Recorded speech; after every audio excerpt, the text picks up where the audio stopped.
Hello friends, कैसे हो आप सब। आप सभी का स्वागत है हमारे यूट्यूब चैनल पर। आज हम बात करेंगे कि आर एस प्री के जो 60 दिन रहे हैं और जिसने अभी तक कुछ भी नहीं पढ़ा है और वो प्री पास करना चाहता है, तो उसके लिए क्या सबसे महत्वपूर्ण टॉपिक हो सकते हैं जहाँ से वो आसानी से प्री को क्वालिफाई कर जाए। तो आज हम इसी विषय पर चर्चा करेंगे। वीडियो आपके लिए बहुत ही उपयोगी होने वाली है, इसलिए पूरी वीडियो को पूरा अंत तक देखिएगा। तो सबसे पहले हम बात करते हैं मैथ रीजनिंग। मैथ रीजनिंग को प्रत्येक स्टूडेंट को जरूर तैयार करना चाहिए, एक एक बार निकाल लीजिए। प्रत्येक जो प्रश्नावली या टॉपिक है उसके कम से कम 50-50, 100-100 क्वेश्चन निकाल लीजिए, इतने में आपका काम चल जाएगा।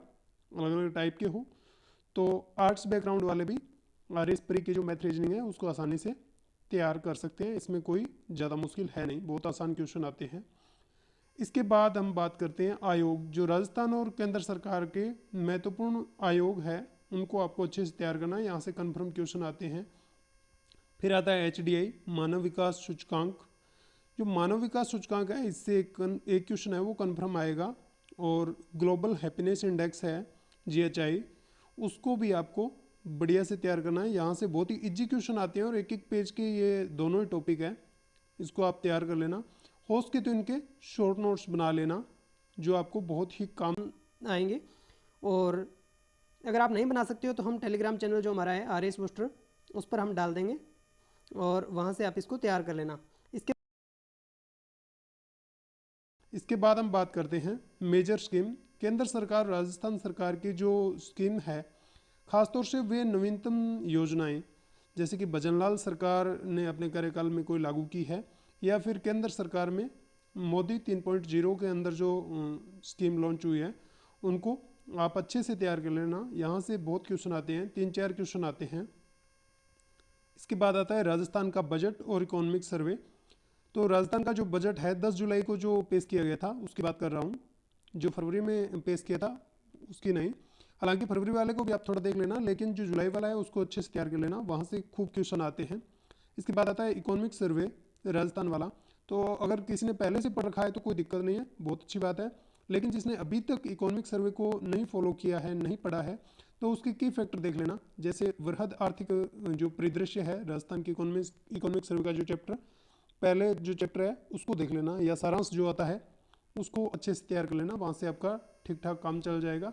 क्योंकि ऐसे क्वेश्चन आते हैं कि जो एग्रीकल्चर सेक्टर है उसका क्या योगदान रहा, ठीक है, कितनी ग्रोथ है, वो सब उसके अंदर है, उनको अच्छे से तैयार कर लेना। इसके बाद साइंस टेक के दो टॉपिक है, इसरो और DRDO। कभी कभार तो यहाँ से बहुत ही क्वेश्चन पूछ लेते हैं, जैसे कि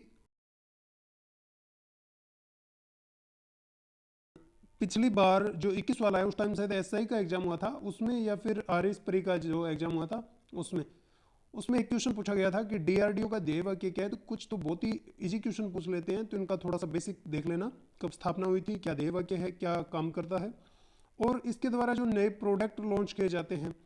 DRDO के कुछ प्रोडक्ट हैं जो जैसे कि क्रीम वगैरह होगी उनको, और ख़ासतौर से जो मिसाइल्स वगैरह है उनको आप देख लेना।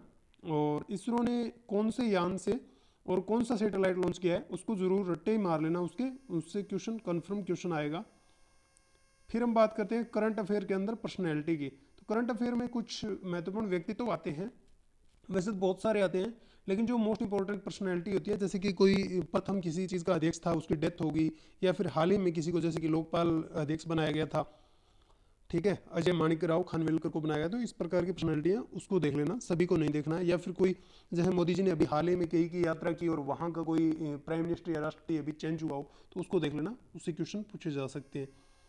फिर आते हैं अपना राजस्थान हिस्ट्री का एक टॉपिक है न्यूज़पेपर डेवलपमेंट, यानी कि पत्रकारिता का विकास है। जैसे कि प्रजामंडल टाइम के प्रजामंडल आंदोलन था उसके टाइम में जो न्यूज़पेपर अपने स्थापित किए गए थे, स्थापना की गई थी, और किसके द्वारा की गई थी, कब की गई थी, तो उनको आप अच्छे से याद कर लेना, वहाँ से क्वेश्चन आते हैं। इसके बाद पर्सनैलिटी, तो जैसे कि अर्जुनलाल सेठी हो गया, बारठ परिवार हो गया, कुछ फेमस पर्सनैलिटी है जो राजस्थान अध्ययन की 9वीं और 10वीं की बुक्स में है, उनको आप अच्छे से तैयार करना। बाकी आपको ज़्यादा नहीं पढ़ना इसके अंदर, तो वहाँ से आपके 2 क्वेश्चन लगभग कन्फर्म तैयार हो जाएंगे। फिर इंडियन हिस्ट्री के अंदर छोटे छोटे 2-3 टॉपिक है, जैसे कि भाषाई आधार पर राज्यों का पुनर्गठन, नेहरू युग में संस्थाओं का विकास, साइंस और टेक का विकास। तो इसको आप 3-4 4-5 पेज का जोर लगा करके ये मटेरियल है, उसको आप अच्छे से याद कर लेना। उसके तो आप इसके शॉर्ट नोट्स ज़रूर बना लेना, ये आपको प्री के एग्ज़ाम से जस्ट पहले बहुत काम देंगे, पूरी बुक्स नहीं उठानी पड़ेगी और खुले क्वेश्चन है यहाँ से, तो बहुत काम देगा। इसके बाद सभ्यताएं हैं, तो राजस्थान की सभ्यताएं हैं उनको देख लेना है। आप इनको पुराने जो जिले हैं उसके अकॉर्डिंग ही तैयार कर लेना, क्योंकि वो आपके रटा रटा है, तो उसमें आपको कोई ज़्यादा दिक्कत आएगी। नए क्वेश्चन नहीं पूछ रही आरपीएससी अभी। और जैसे कि बिल्कुल ही चेंज हो गया, जैसे कि गणेश्वर सभ्यता है जो नीम के थाना जिले में चले गए, उनको आप थोड़ा सा देख लेना, बेसिक चीज़ है।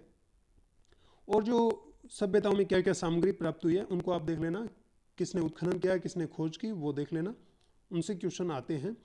और इसके बाद अगर हम देखें, और सभ्यताओं का काल जरूर देखना कि ताम्र पाषाणकालीन है या फिर कौन से काल की है, तो उनको आप मौर्यकालीन है, लोहकालीन है, तो कांस्य युगीन है, इनको देख लेना। और भारत की जो सभ्यताएं हैं उनमें केवल आप ये देख लेना कि किसने खोज की और किसने उत्खनन किया, इतना ही देख लेना, काफ़ी है। वर्ल्ड ज्योग्राफी के अंदर 2-3 क्वेश्चन आते हैं हर बार, तो बहुत ही ईजी और फैक्चुअल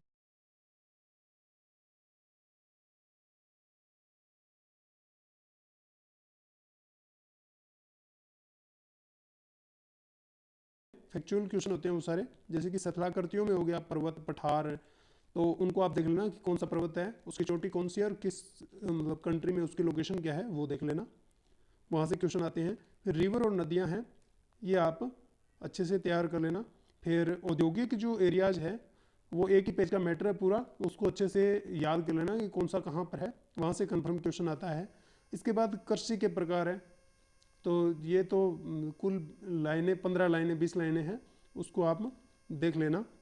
अगर आपके पास ये मटेरियल नहीं है तो मैंने पहले ही बोला है कि हम अपने टेलीग्राम चैनल पर डाल देंगे, वहाँ से आप इसको देख सकते हो। आरएस बूस्टर को ज्वाइन सर्च करके टेलीग्राम पे ज्वाइन कर लेना, वहाँ पर हम डालते रहते हैं ऐसी सामग्री। फिर वो जो वर्ल्ड ज्योग्राफी के अंदर जलवायु वाला पर्यावरणीय वाला इशू है, उसके अंदर कोप के जो सबमिट हुए हैं उनको आप ज़रूर देखना। लेटेस्ट में एक तो जलवायु परिवर्तन पर अभी COP29 हुआ है, बाकू अजरबैजान के अंदर हुआ है, उसको देख लेना कि उसके क्या आउटपुट निकले हैं। और इसके बाद कोई और भी है, जैसे कि अपने मरुस्थलीकरण पर भी एक कोप की सबमिट होती है, ठीक है, और ओजोन के लिए भी होती है, तो उनको जैव विविधता पे भी होती है, तो उनको थोड़ा सा आप देख लेना। ओजोन वाले चलो इसी के अंदर आ जाती है जलवायु परिवर्तन वाले में, लेकिन जैव विविधता पर, मरुस्थलीकरण पर और जलवायु परिवर्तन पर, ये 3 टाइप की कोप की सबमिट होती है, इनको आप देख लेना।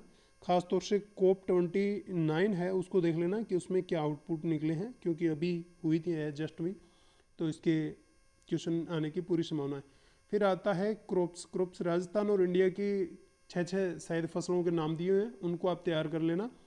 उनमें क्वेश्चन सिर्फ यही बनता है कि जैसे गेहूं की प्रमुख किस्में कौन सी है, या फिर ये किस्म किस फसल की है, तो इस प्रकार की तो केवल किस्में याद कर लेना, उतने से आपका काम चल जाएगा, क्योंकि टाइम बहुत कम है। और मैंने वैसे ही बोला है कि अपने 20-22 टॉपिक है उनको ही मतलब अच्छे से पहले तैयार कर लेना। इसके बाद राजस्थान ज्योग्राफी में देखें तो हम सॉइल्स, पूरा एक चैप्टर का 1 पेज का काम है, शॉर्ट नोट्स बनाओगे तो।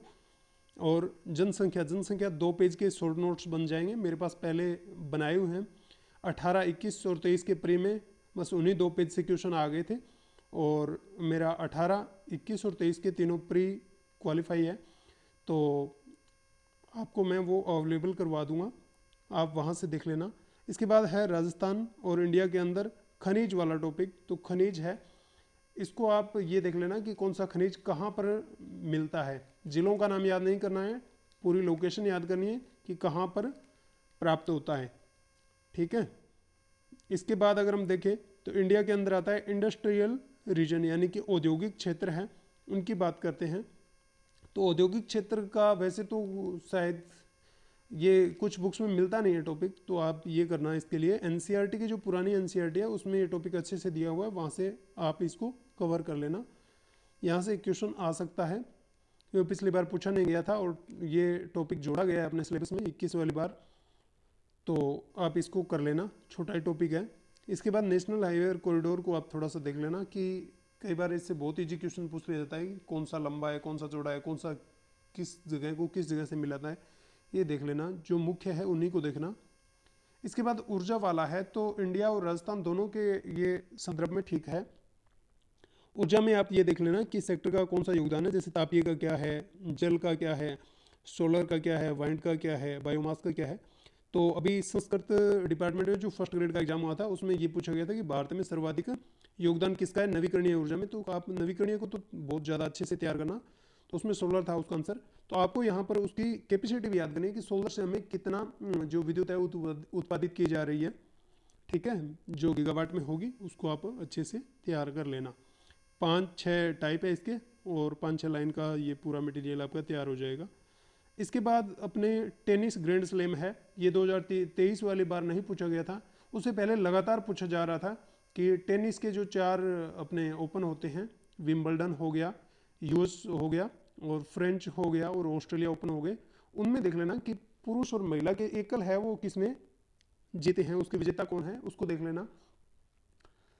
बस आपको उतना ही याद करना है, 4 के 2-2 8 लोगों के नाम याद करना है किस किसने जीता है, वहां से क्वेश्चन आ जाता है। 23 वाली को छोड़ दें तो ये लगातार पूछा जा रहा था।